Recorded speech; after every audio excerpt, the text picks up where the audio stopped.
Fala galera, beleza? Amor ao dinheiro na área e bem-vindo a mais um vídeo. Hoje a gente vai ler uma matéria bem legal do Valor Econômico. Eu sei que tem a maioria de vocês aí não assina o Valor Econômico, então eu achei interessante a gente ler essa matéria aqui juntos, tá? E aí eu vou até colocar o meu rosto aqui pro outro lado para parecer que eu tô olhando pra matéria, tá? Mas enfim, presta atenção, já vai deixando o seu like, se inscreve, ativa o sininho, compartilha, comenta e me segue nas redes sociais que estão na descrição. Vamos ler essa matéria porque isso daqui tem a ver com a nossa Oi, tá? E é importante você estar a par das histórias. Então vamos lá, Câmara vota projeto que fortalece falência por via extrajudicial. Proposta costurada junto ao Ministério da Economia tenta preencher lacunas da legislação em vigor. Ou seja, estão querendo corrigir uma lei que já existe, vocês vão ver já já. Tá? Alex Ribeiro Araújo, assessor do Ministério da Economia, diz: países emergentes tendem a ser pró-devedores e nisso o Brasil não é diferente. Tá? Ou seja, favorece quem está devendo. No caso da Oi, vai favorecer a empresa, tá bom? Mas vamos dar uma olhada aqui. O Brasil aprovou há 15 anos, ou seja, 2005, uma das mais modernas leis de falência do mundo, inspirada na experiência dos Estados Unidos. É claro, a gente tem o maior país do mundo aí, que é os Estados Unidos, na época, né, hoje acho que ainda é, a gente vai pegar o exemplo dele, né? A recuperação de crédito nas massas falidas se multiplicou por 100, mas mesmo assim o nosso índice representa menos de um quarto dos americanos, intrigando economistas que passaram esse tempo investigando por que a lei não pegou tão bem. Hoje será feita uma nova tentativa de atualizar a lei de falências, com a inclusão na pauta de votações da Câmara de um projeto relatado pelo deputado Hugo Leal, do PSD do Rio de Janeiro, que procura fortalecer a negociação extrajudicial como principal instrumento de solução para empresas em dificuldades. Ou seja, tentando tirar do âmbito judicial aí, porque daí facilita, acho que, a vida das pessoas, né?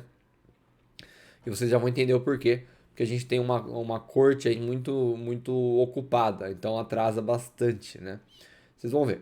A nova proposta desenhada em conjunto pelo parlamentar e a equipe do Ministério da Economia corrige algumas outras lacunas da lei anterior, como o grande poder do fisco para disputar recursos na massa falida, falta de garantias para investidores que resolvem manter linhas de crédito para recuperar empresas em dificuldades e a ausência de harmonização com regras internacionais que se aplicam a multinacionais.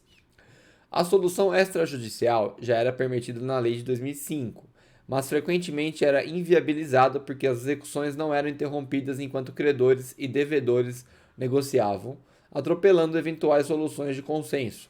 O relatório do deputado Leal suspende o processo por 60 dias para as partes negociarem.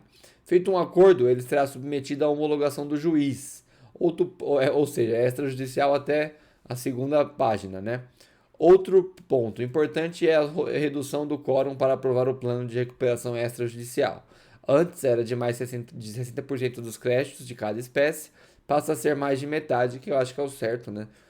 Mais da metade quer, então é a democracia. O diagnóstico dos economistas é que uma lei moderna não resolveu sozinho o problema das falências, pois depende do ambiente da economia em que é aplicada.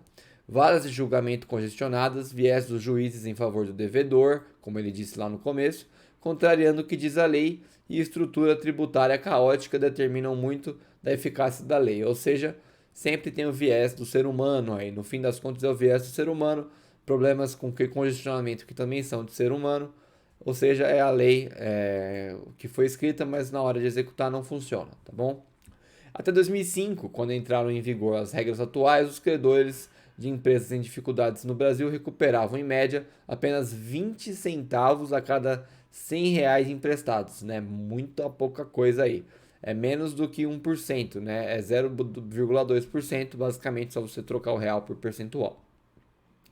Com a lei de falências, a recuperação de crédito subiu a um pico de 25,8%, ou seja, 25,8%.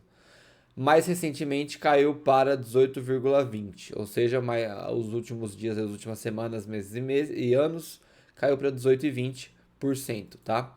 A lei anterior de concordatas era muito inspirada na Itália, com uma legislação trabalhista meio fascista, diz o assessor especial do Ministério da Economia, Aloysio Araújo, que contribuiu na lei de 2005 e volta a trabalhar na proposta atual.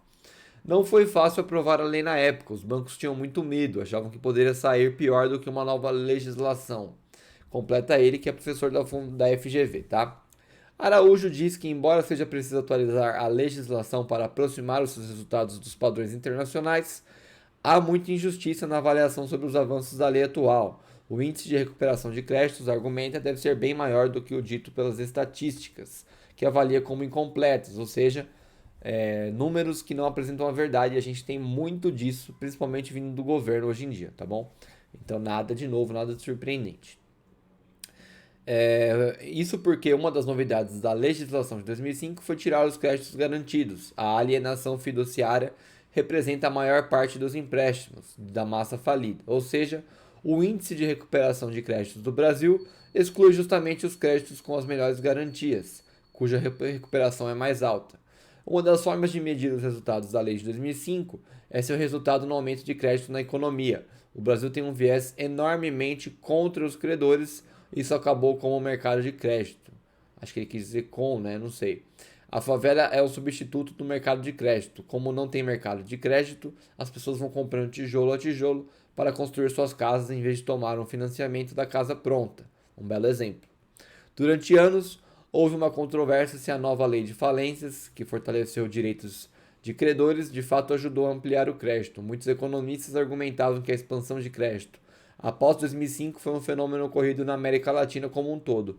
Ou seja, galera, até aqui, o que essa matéria está mostrando? Está mostrando que a gente tem uma dificuldade em estudar e analisar números, ainda mais esses que envolvem leis, ou seja, que vêm do governo, tá bom? Mas vamos continuar. Araújo fez um estudo em conjunto com o atual secretário do Tesouro Nacional, Bruno Funchal, e o professor de Economia da USP, Rafael Ferreira, que mostra, empiricamente, que a lei de falências provocou alta do crédito corporativo de 80% na sua relação com o PIB. O Brasil, nesse segmento, avançou bem mais do que seus pares, né? Isso não significa que a lei de 2005 colheu todos os benefícios esperados. Os economistas desconfiavam que um dos problemas era o congestionamento das cortes, que já foi mencionado aqui no artigo, que fazem com que os processos sejam mais demorados. Sim, a gente tem, né, qualquer brasileiro sabe aí que a gente tem um congestionamento dessa parte das cortes aí. Na antiga lei de concordata, os processos levavam em média 10 anos. Com a modernização, o prazo caiu para 4 anos. Ainda assim, o Brasil está distante dos Estados Unidos, onde um processo é resolvido em média em apenas 1 ano. Olha a diferença, né? O difícil é estabelecer, porém, com base nos dados, uma relação entre o congestionamento das cortes e a baixa recuperação de crédito. O economista italiano Jacopo Ponticelli, professor de finanças nos Estados Unidos, da Kellogg School of Management, da Northwestern University, chegou muito próximo disso em pesquisa com o brasileiro Leonardo Alencar, do Banco Central. As novas regras de direitos do credor no Brasil são similares às dos Estados Unidos, afirma a introdução do estudo. No entanto, a diferença em termos de recuperação de crédito pelos credores permanece alta. Ponticelli e Alencar identificaram as jurisdições do Rio Grande do Sul, que são mais congestionadas, e compararam com as menos congestionadas, para medir o impacto desse fator no volume de crédito em cada localidade, no volume de investimento das empresas e no volume produzido. A conclusão rigorosa o suficiente para estabelecer relação de causa e efeito, aí eu paro aqui e falo para vocês que gostaria de ter esse estudo para poder dar uma analisada se realmente tem uma relação de causa e efeito, e causa e consequência. É que as cortes, que são 28,3% menos congestionadas do que a média, apresentam um número de 5% nos empréstimos garantidos, um aumento, né? Os investimentos das empresas são 0,46 ponto percentual maiores e a produção das empresas cresce 2,3%. Ou seja, mesmo que tenha uma causa e consequência aqui, os números não ajudam muito. Acho que o ideal seria descongestionar as cortes de uma maneira mais eficiente, tá? Economistas há muito tempo também atribuem o resultado aquém do esperado a um viés dos juízes, em favor dos devedores. Há mais de 2 décadas, Araújo, matemático de formação e professor emérito do Instituto de Matemática Aplicada, o INPA, tem estudado qual é o melhor equilíbrio entre direitos dos devedores e credores. Especialista em modelos de equilíbrio geral, conjunto de equações que procuram reproduzir de forma idealizada o funcionamento da economia, ele passou a se dedicar ao estudo dos chamados mercados incompletos. Um dos pontos mais intrigantes é quando agentes econômicos, agindo de forma racional, não cumprem suas promessas de pagar suas dívidas. A legislação pode ajudar a corrigir, pelo menos parcialmente, esse problema. Há 20 anos, ele foi convidado a lidar com o problema de forma prática pelo então presidente do Banco Central, Armínio Fraga, que lançou uma agenda para aumentar o volume de crédito no país. Aí ele fala aqui: juízes de países anglo-saxões tendem a ser mais pró-credores. Isso é atribuído à tradição de common law, ou seja, a lei comum, afirma Araújo. Países emergentes tendem a ser pró-devedores, e nisso o Brasil não é diferente. Recente linha de pesquisa criou um índice que mede o grau de viés das comarcas em favor dos credores. Ele examina com que frequência as decisões contrariam o que está textualmente escrito na lei, em geral com argumentos em favor de salvar empresas e postos de trabalho. Mas nisso você lasca aí todos os credores e eu não acho que seja o certo. Também acho que você deveria honrar suas dívidas. Uma das novidades da lei de 2005 foi a possibilidade de recuperação judicial, inspirado no instrumento americano Chapter 11, com a apresentação de um plano aprovado pelos credores. É o caso da nossa Oi, chegamos lá, hein? Mas em muitos casos, a interferência do juiz dificulta ou atrasa a resolução dos conflitos. Para os economistas, se o processo for resolvido na via extrajudicial, menor o risco de ficar numa prateleira de uma vara congestionada ou cair nas mãos de juízes não especializados ou com viés excessivo pró-devedor.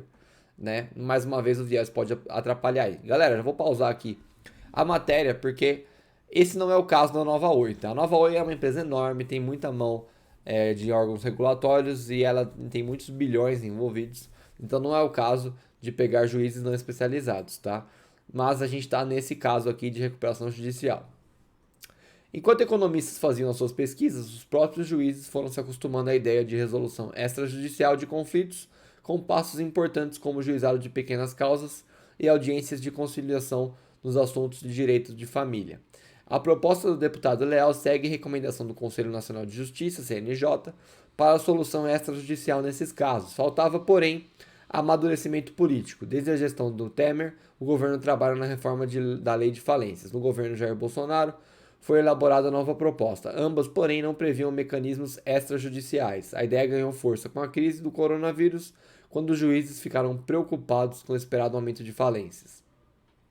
Simulação feita pela Secretaria de Política Econômica, SPE, do Ministério da Economia, diz que a crise poderá fazer o número de pedidos de recuperação judicial esperado no ano saltar de 1.110 para 1.858 num cenário de choque moderado, né? Ou 3.513 num choque adverso. Em breve a gente vai ter esse número aí, porque já estamos já quase no fim aí da pandemia. Nessa crise, a Câmara dos Deputados aprovou uma reforma da Lei de Falências que admitia temporariamente o maior protagonismo de soluções extrajudiciais. Mas o projeto ficou parado no Senado devido a desacordos sobre detalhes do texto, ou seja, como sempre, a lei demora para ser aprovada, né? Agora está mais forte entre os parlamentares a visão favorável a uma reforma definitiva na lei de falências com um maior papel extrajudicial.